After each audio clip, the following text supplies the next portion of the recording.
그러면은 지금 일어나는 일련의 사고 자국의 어떤 미국의 자국의 서플라이 체인의 안정성을 도모하는 차원에서 이 사업을 추진하고 있고, 그리고 이제 삼성전자나 TSMC 입장에서는 사업적인 관점에서 그러니까 고객사들, 수요가 많은 고객사들이 있는 미국에다가 증설을 하는 것을 비즈니스적으로 검토를 해봐야 되는 그런 상황이다. 차라리 미국에서 원하고 있을 때가 오히려 더 좋은 조건을 받을 수 있는 상황이고, 우리의 협력업체들 다 같이 미국에 가서 미국 진출해서 뭘 해볼 수 있는 그런 상황이다라고 정리를 해주셨습니다. 그러면은 이 주제는 대충 정리가 된 것 같은데, 그 이전에 트럼프 시대의 안보 쪽도 반도체의 히스토리를 좀 배운다는 차원에서 한번 접근을 해보면 중국의 반도체 굴기는 어떤 맥락에서 이루어진 일이고, 여기서 어떤 문제점들이 발생을 해서 이렇게 갈등으로 이어지게 된 거라고 봐야 돼요? 이게 이제 반도체가 전자기기의 제 말단입니다. 말단이에요. 근데 제일 많은 일을 합니다. 이 반도체가. 근데 반도체를 가지면 시스템 전체를 하죠. 그렇죠. 근데 이게 무기에도 똑같습니다. 무기 시스템에도. 무기 시스템이 똑같죠. 그러면 미국 입장에서 보면 무기 체계도 대등할 수도 있잖아요. 중국이 반도체를 자립화하면. 근데 첨단 반도체입니다. 이 최고 성능인 첨단 반도체예요. 그래서 미국 입장에서 아마 이것은 좀 규제를 하는 게 좋을 것 같아. 그래서 첨단 반도체는 규제를 해요. 왜냐하면 기술이 다 미국 거니까. 그러니까 여기서 규제라는 표현이 이제 국가 내에서야 법과 그 행정으로 하는 건데, 국가 간의 규제라 그러면 이게 미국이 중국을 때렸다라는 표현들을 많이 쓰지만, 그 때린다라는 표현, 그러니까 미국은 어떤 조치들을 했던 거예요? 일단 장비 수출을 금지했고요. 제조 장비 수출을 금지했고, 두 번째는 그 14나노미터 이하의 반도체를 설계할 수 없도록 만들었고요. 설계할 수 없도록 하는 건 뭐예요? 그러니까 설계는 자기가 이렇게 하면 되는 거 아니에요? 설계할 수 없도록 한 것은, 설계를 하려면 CAD 툴이 필요해요. 디자인을 할 때. 프로그램. 설계 프로그램을 쓸 수 없도록 했고, 또는 그 사람들이 설계를 했다 하더라도 제조하는 회사가 제조를 할 수 없도록 했어요. 14나노급의 제조 회사는 TSMC하고 삼성전자인데요. 제조를 할 수 없도록 했다. 근데 미국이 TSMC하고 삼성전자한테 얘기할 수 있는 이유는 TSMC나 삼성전자의 제조 장비는 미국 장비입니다. 핵심적인 게 미국 장비니까 미국 기술이라고 보는 거예요. 당신들 미국 기술을 썼기 때문에 이것은 내 행정명령에 따라서 해야 된다라고 하니까 제조도 안 해주는 거잖아요. 중국은 반도체를 제외하고는 산업들을 다 갖고 있어요. 그렇죠. 반도체를 제외하고. 뭐 우리가 최근에 디스플레이 산업도 갔잖아요. 뭐 조선, 자동차 다 합니다. 맞아요. 반도체를 하게 되면 이 첨단 제조 산업이 미국처럼 돼요. 근데 거기서 중국에 이제 화웨이라는 굉장히 큰 게 리더가 있고, 그 밑에 설계를 하는 하이실리콘이 있고, 또 이렇게 제조를 하는 SMIC 같은 회사들이 있는데, 그 포트폴리오로는 좀 잘 안 되는 거예요? 전에는 됐었죠. 그렇게 하려고 했었죠. 세트. 그러니까 최종 제품은 화웨이가 있죠. 근데 화웨이는 우리 스마트폰으로 보면 프리미엄 스마트폰을 했어요. 삼성전자나 애플 같은 고급 사양의 스마트폰을 했고, 스마트폰에 들어가는 핵심적인 반도체, 어플리케이션 프로세서, 우리 일명 AP라고 부르는 고성능의 반도체는 화웨이 자회사인 하이실리콘이라는 회사가 했어요. 했는데 중국의 최첨단 반도체 제조기업 SMIC라는 회사가 있어요. SMIC라고 있는데요. 그 회사는 이 첨단 반도체 제조가 안 됩니다. 그러니까 하이실리콘이 설계를 해도 SMIC가 만들어줄 수가 없습니다. 기술 격차가 2년 이상 납니다. 그럼 또다시 TSMC로 가야 되는 TSMC로 가야 되고요. 삼성으로 와야 되는데, 원천적으로 TSMC나 삼성이 하이실리콘의 첨단 반도체를 생산해 줄 수 없습니다. 그러니까 그게 시작이 안 되면 화웨이는 첨단 전자제품을 못 하죠. 그럼 아예 못하게 되는 거 아니에요? 제조할 수 있는데 두 군데밖에 없는데. 그래서 지금 화웨이가 스마트폰 시장에서 점점 철수를 하게 됩니다. 반도체가 없어서. 그럼 하이실리콘도 이제 처음에는 이제 미국 거 프로그램 갖다가 설계하다가 그 프로그램 못 쓰게 되면은, 지금 그래서 하이실리콘이 그걸 못 해요. AP 사업을 접습니다. 아예 접는다고요? 네, 접고 하웨이도 스마트폰 사업을 접어요. 그렇게 가는 과정입니다. 그래서 그 부분을 중국에 가면 오포라는 회사, 비보라는 회사, 샤오미라는 회사가 네. 그 회사들이 좋아요. 네, 그 회사들이 좋습니다. 아, 그러니까 안보적인 이슈니까 이렇게 중국의 반도체 산업, 스마트 산업 전체를 타겟으로 한 게 아니라 무기와 관련한 안보를 타겟으로 하다 보니까 그 화웨이라는 특정 기업을 중심으로 제재를 한 건가 보네요. 예. 그러니까 하웨이가 제일 좋은 반도체를 쓰는 회사고 민간에서. 예. 그리고 그 밑에 하이실리콘이 제일 좋은 고성능의 반도체를 하는 회사니까 안보라는 범위 내용 안에 들어갑니다. 그러니까 오포비보 샤오미는 그쪽에 들어가지 안 들어갑니다. 그 사람들은 프리미엄 스마트폰을 하는 게 아니고 우리 일반 저가형 스마트폰을 하는 데니까. 그러면 이게 미중 반도체 전쟁이라고 불렸던 그 전쟁이 중국이라는 나라가 미국에 있는 기술을 아무것도 사용하지 못하도록 하는 그런 전면전은 아니었던 거네요. 전면전 아닙니다. 지금 뭐 중국의 반도체 공장 짓고 있어요. 그러니까 첨단이 아닌 건 짓습니다. 네, 첨단이 아닌 게 짓는데 그 대표적인 게 이제 실리콘 카바이드 전력 반도체거든요. 자동차에 들어가기도 하고 이런 건 지어요. 아무 규제 대상이 아닙니다. 네. 그러면은 이게 그 첨단으로 가서 안보적인 영역으로 가는 것의 속도를 좀 늦춘 효과가 좀 있는 거고. 멈춰 있죠. 첨단은. 그러니까 멈춰 있는. 이게 멈춰 있는 정도. 진짜 언제 재개될지도 모르는 상태로 멈춘 거라고 봐야 되겠죠? 그럼 뭐 미국한테 물어봐야 되는데. 제재를 하는 거니까. 한참 좀 이게 격차가 벌어지면 뭐 다시 이렇게 풀릴 수도 있는데 지금은 격차가 이렇게 한 2년 정도입니다. 그러니까 SMIC라는 회사하고 이제 TSMC 회사의 공정의 이 수준 격차 한 2년 정도 보면 되는데. 그러면은 그 미중 반도체 전쟁도 그 화웨이를 제재하고 AP를 철수하고 프리미엄 폰에서 나가면서 그 일단락이 됐다고 봐야 되는 거겠네요. 제재가 된 상태로. 현재는 멈춰 있으니까요. 여기서 그럼 추가로 뭐가 더 확전이 되거나 그럴 것까지는 아니겠어요? 이미 안 하고 있으니까 못하게 해놨으니까. 지금 멈춰 있는데 뭐 아파서 누워 있는 사람 뭐 어떻게? 그러니까 추가로 뭐 오포비보를 때린다거나 그럴 일은 없을 거 아니에요. 안보 문제가 아니. 그 사람들도 실력이 좋아서 안보 문제까지 오면 그렇게 하겠죠. 뭐 그렇게 하는 게 아니고 당연히 이 법에 걸리겠죠. 그럼 이런 분위기들을 사실 저도 그렇고 밖에서 약간 뭐라 그럴까 흥미를 유발한다 그럴까 관심을 보인다 그럴까 그런 걸 보면서 글로벌 서플라이 반도체 서플라이 체인의 재편 그리고 이 반도체 기술을 활용한 패권의 경쟁의 변화 그 결과적으로 이제 서플라이 체인이 다시 재편이 되는 이러한 식으로 전개될 가능성이 높지는 않을 수도 있겠어요? 아니 재편되죠. 재편됩니다. 제조 시설이 지정학적으로 이 아시아권에 집중이 돼 있습니다. 지금. 그렇죠. 이게 이제 대만에 분산이 되죠. 특히 이제 대만에 집중이 돼 있죠. 예. 중국은 아마 그런 이 안보 이슈 때문에 규제가 없었으면 급속히 확장이 됐을 거예요. 지금 멈춰 있기 때문에 여기 딱 고정이 돼 있는 상태고요. 대만도 지금 현재는 집중이 돼 있거든요. 이게 리스크라고 보는 거고. 그럼 이게 이제 미국, 유럽도 뭐 이게 유치 경쟁을 벌이고 있기 때문에 유럽도 좀 늘어날 겁니다. 이 제조 시설 자체가 전 세계 분산이 좀 되죠. 그리고 아마 제조는 미국이 잃었던 이 주도권을 다시 가져갈 가능성도 있습니다. 제조 부문이 지금은 설계만 주도권이 있는데요. 제조 자체도 미국이 주도권을 갖고 갈 가능성이 높고요. 그래서 제조의 패권은 미국이 다시 가져갈 수도 있다. 근데 이게 국가적인 패권의 얘기를 하신 거죠? 기업은 아닙니다. 국가적인 패권. 뭐 결국 이제 TSMC가 미국 가면 미국이죠. 제조 설비의 위치. 위치입니다. 그래서 얘기하시는 지정학적인 위치가 이제 시설 자체는 분산이 되고 주도권은 미국 땅에서 갈 것 같다라는 거죠.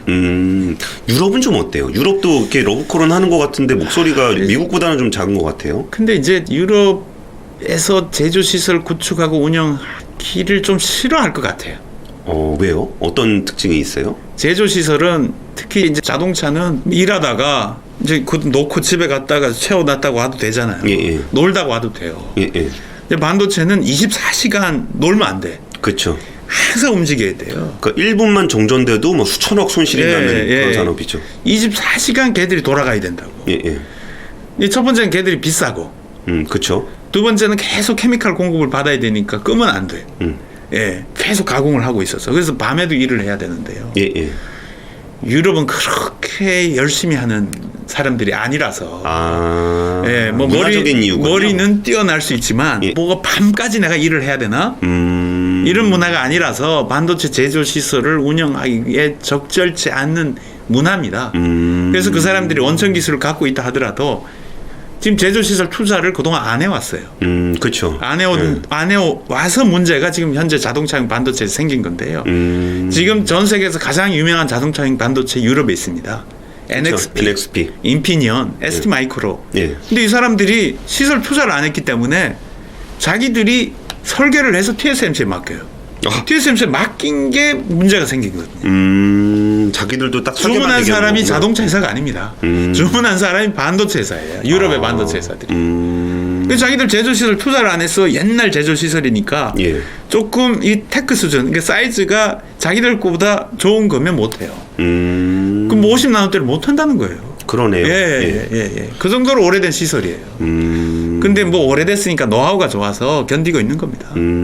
거기다 첨단 제조실 지어놓으면 생산성이 될까? 그건 잘 모르겠습니다. 그러면 그거는 지금 당장 이렇게 이슈가 될 만한 일은 아니고 오히려 미국 쪽을 좀 더 관심 있게 볼 필요가 좀 있겠네요. 예.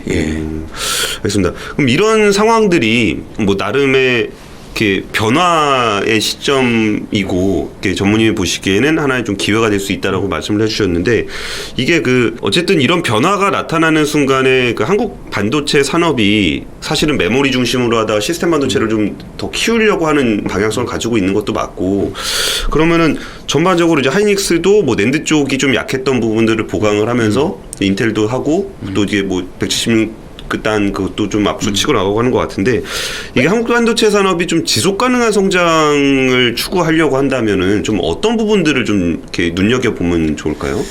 일단 지금 이제 산업 입장에서 보면 이제 뭐 메모리도 마찬가지, 시스템 반도체 마찬가지고요. 그동안 반도체 산업은 굉장히 성장률이 이렇게 국내에서 높았어요. 그렇죠. 높았는데 제일 아쉬운 게 사람입니다. 사람이 공급이 돼야 되는데요. 이 공급이 우리가 원하는 만큼 공급이 안 돼요. 사실 원하는 만큼이 어느 정도인지 모르겠는데 사실 SK 하이닉스나 삼성전자 같은 회사는 되게 젊은 사람들도 가고 싶은 회사고 그런데 별로 없었나 봐요. 그쪽을 공부하는 분들이. 그 인력은 학교에서 나오잖아요. 근데 우리는 우리 눈높이에 맞아야 되잖아요. 예. 뭐 크게 딱 안 맞아도 돼요.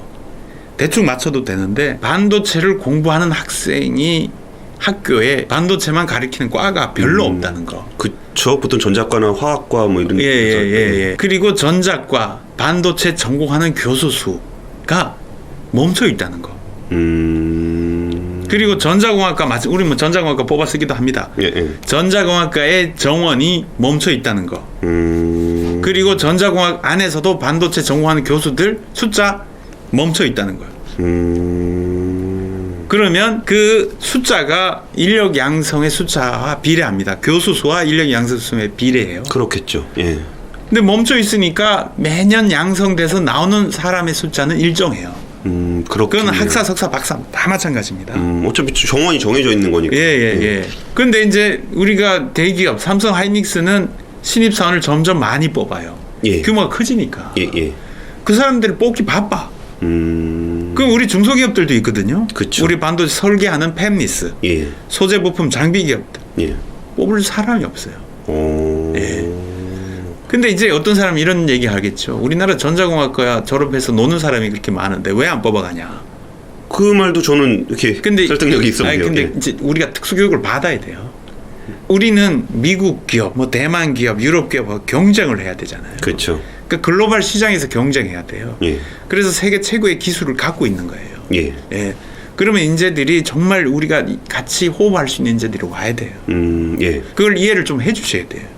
우리는 인재가 굉장히 중요하다고요. 근데 인재가 중요하다는 거를 인정을 해줘야 된다라는 표현이 조금 아이러니하게 들리는 게, 그러니까 인재가 중요하다는 거 누구나 다 알고 있고, 그리고 반도체가 우리나라에 되게 중요한 산업이라는 것도 다 알고 있고, 근데 어떻게 보면 인재 얘기가 되게 상투적으로 들릴 수도 있을 것 같아요. 뭐가 중요하냐, 사람이 중요하다. 뭐 그거는 뭐 누구나 다 하는 얘기니까. 근데 유독 이렇게 반도체 정원이 늘어나지 않고 교수 숫자가 늘어나지 않고 반도체가 중요하다는 사업이고 그럼 많은 사람들도 하고 싶어 할 텐데 이게 늘어나지 않는 어떤 구조적인 이유가 있어요? 있죠.